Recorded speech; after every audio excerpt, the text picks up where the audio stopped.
Tin Pest is an autocatalytic allotropic transformation of the element tin, which causes deterioration of tin objects at low temperatures. Tin pest has also been called tin disease, tin blight, or tin leprosy. The père de tin. No citation. It was observed in medieval Europe that the pipes of pipe organs were affected in cool climates. As soon as the tin began decomposing, the process accelerated. Also no citation. With the adoption of the Restriction of Hazardous Substances Directive, ROS, regulation in Europe, and similar regulations elsewhere, traditional lead/tin solder alloys in electronic devices have been replaced by nearly pure tin, introducing tin pest and related problems such as tin whiskers. This one's got citations, finally getting some quality in here. Allotropic transformation. At 13.2 degrees Celsius, 55.8 degrees Fahrenheit, and below, pure tin transforms from the silvery, ductile metal allotrope of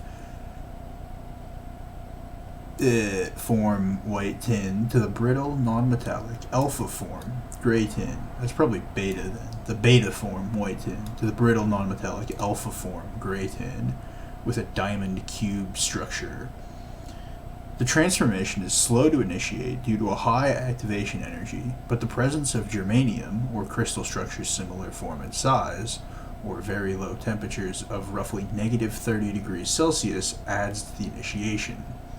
There is also a large volume increase of about 27% associated with the phase change to the non-metallic low-temperature allotrope.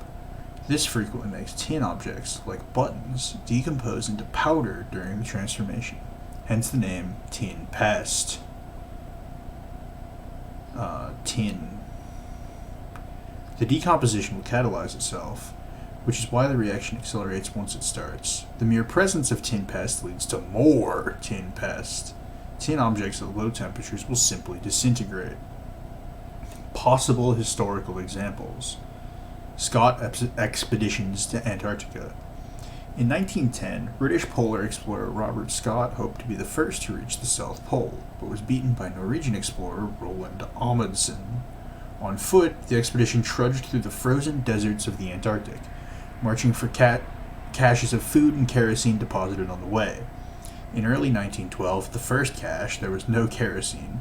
The cans, soldiered with tin, were empty. The cause of the empty tins could have been related to tin pest. Dude, they don't even know.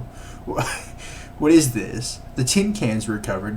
No tin pest was found when analyzed by the Tin Research Institute. Some observers blame poor quality soldering, as tin cans over 80 years old have been discovered in Antarctic buildings with the soldering in good condition. No citation needed. So this part could be untrue. The whole thing isn't tin pest. I don't know why it's in the article. Napoleon's buttons. The story is often told of Napoleon's men freezing in the bitter Russian winter, their clothes falling apart as tin pest ate the buttons. This appears to be an urban legend, as there is no evidence of any falling buttons, and thus they cannot have been a contributing factor in the failure of the invasion. Big Tin Pest trying to claim that tin pest was relevant to the failure of Napoleon's invasion of Russia. They're going crazy in the Tin Pest article, bro. Uniform buttons of that era were generally bone for enlisted and brass for all. They weren't even tin. Critics of the theory point out that any tin that might have been used would have been quite impure and thus more tolerant of low temperatures. Laboratory tests of the time required for unalloyed tin to develop significant tin pest damage at lower temperatures is about 18 months, which is more than twice the length of the invasion. Nevertheless, some of the regiments in the campaign did have tin buttons, and the temperatures reached sufficiently low values, below 40 Celsius or Fahrenheit. Below 40 Celsius or Fahrenheit? That's a really large difference. In the event, none of the many survivors' tales mention problems with buttons, and it has been suggested that the legend is an amalgamation of reports of blocks of Banca tin completely disintegrated in customs warehouse in St. Petersburg in 1868, and earlier Russian reports that cast-in buttons for military uniforms were also disintegrated. The desperate state of Napoleon's army, having turned soldiers into ragged beggars. So, this whole section, not anything to do with Tin Pest, just if you're keeping score. Modern Tin Pest since adoption of Rose. Oh, this section doesn't cite any sources. Dude, this article's a joke. I'm sorry. I'm sorry about this one, guys. With the 2006 adoption, the resurrection of hazardous... With the 2006 adoption of the Restriction of Hazardous Substance Directive, RAWS, regulation in the European Union, California banning most uses of lead, and similar regulations elsewhere, the problem of tin pest has returned, yet returned from the past where it didn't happen. Since some manufacturers which previously used tin/lead alloys now use predominantly tin-based alloys. For example, the leads of some electrical and electronic components are plated with pure tin.